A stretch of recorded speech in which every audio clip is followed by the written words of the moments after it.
In the ruins of a world scrubbed clean by biotech ambition and a little light genocide, one man survives, barely. He's sunburnt, starving, tormented by mosquitoes, and nostalgic for shampoo. He goes by Snowman now, but back in the days before the apocalypse had its own product line, he was Jimmy. Mediocre at everything, but remembering ad slogans and quietly disintegrating inside. And here he is, possibly the last actual human left. Trying to keep himself sane by pretending he's a prophet to a group of designer humanoids with luminous genitals and the conversational depth of a chatbot on Ambien.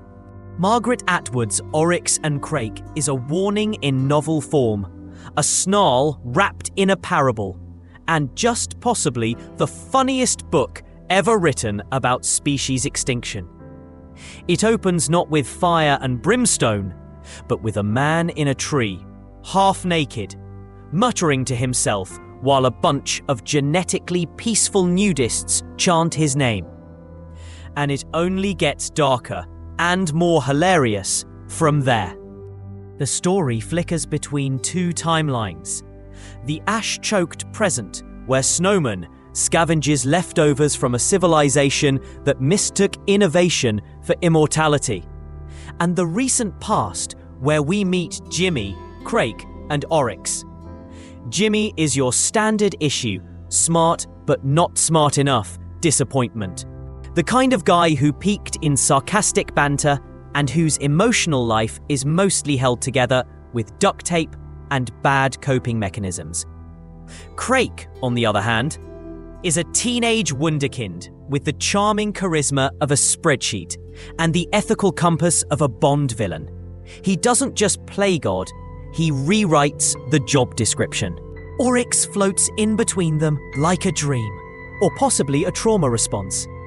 She's Jimmy's obsession, Crake's employee, and quite possibly the only character in the novel who doesn't lie to herself. But that might be because she's been through so much exploitation that detachment is all that's left. Her past is a horror show of child trafficking and commodified innocence. And yet she narrates it with the serene detachment of someone describing weather patterns. Oryx is less a person than a mirror, and when Jimmy looks into her, all he sees is everything he can't fix. The world these three inhabit is one where science has overrun ethics like weeds choking a neglected garden. Corporations have replaced governments. Diseases are manufactured for the express purpose of selling cures. Fast food has been replaced by vat-grown meat that never had a nervous system or, crucially, a face. Atwood's future is precise, plausible, and suffocatingly banal. No jackbooted fascists, no totalitarian states. Just marketers, labs, and corporate loyalty schemes. The horror isn't what's happening, it's how familiar it all feels. And then there are the Crakers. Oh, the Crakers. Crake's final party trick. Genetically engineered humanoids who purr when stressed, have perfectly balanced gut flora, and are entirely free of religion, aggression, and interest in abstract thought. Basically, humanity minus the bit that caused every major historical event ever. Snowman, caught between guilt, nostalgia, and sunstroke, is now their reluctant Moses. He feeds them origin myths, patched together from pop culture references and his own guilt complex, all while slowly going mad from sun, starvation, and the unbearable company of his own thoughts. Snowman, isn't a hero. He's barely even a narrator. He's a mess with a memory. He lurches through the wreckage, muttering about shampoo and childhood cartoons, haunted by flashbacks of late-night conversations with Crake about gene splicing, extinction, and the ineffable allure of catastrophe. These weren't villains in lairs. These were kids on the internet. getting high and wondering what would happen if they just ended everything. And the thing is, Crake didn't hate the world. He just thought he could improve on it, which is the most dangerous form of love there is.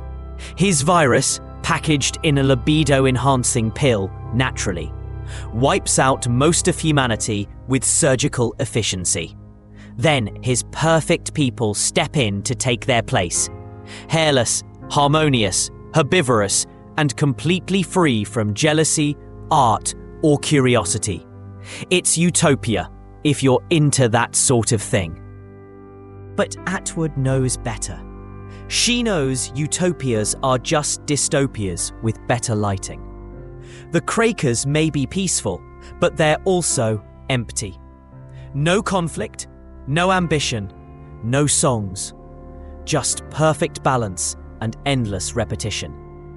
Snowman, marooned in the afterparty of civilization, is the last tragic witness to the old world's poetry and pettiness.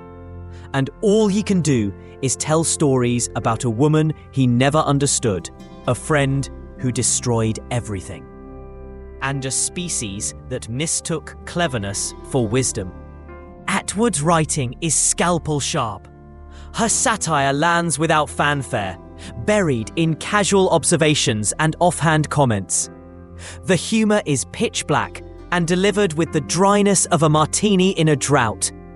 She doesn't preach. She shows. She doesn't invent monsters. She gently points at the biotech startups and social media platforms and wellness fads we already know and says, watch. The genius of Oryx and Crake isn't in its predictions, it's in its plausibility. This isn't a future we're hurtling toward. It's one we've already begun to build, brick by genetically engineered brick. It's all there. The giggle-worthy horror of chicky knobs, grown meat with no beaks. The consumer culture that smiles all the way to the grave. And Snowman, caught in the middle of it all, is just trying to find a can opener that still works. There's no neat ending. No revolution, no redemption. Just one broken man, a few clueless bio people, and the question of whether the story should be told at all. Because that's the final sting in the tale. If no one's left to understand humanity, does it matter that we were ever here? Atwood's answer is a shrug, a bitter laugh, and a quiet, lingering yes.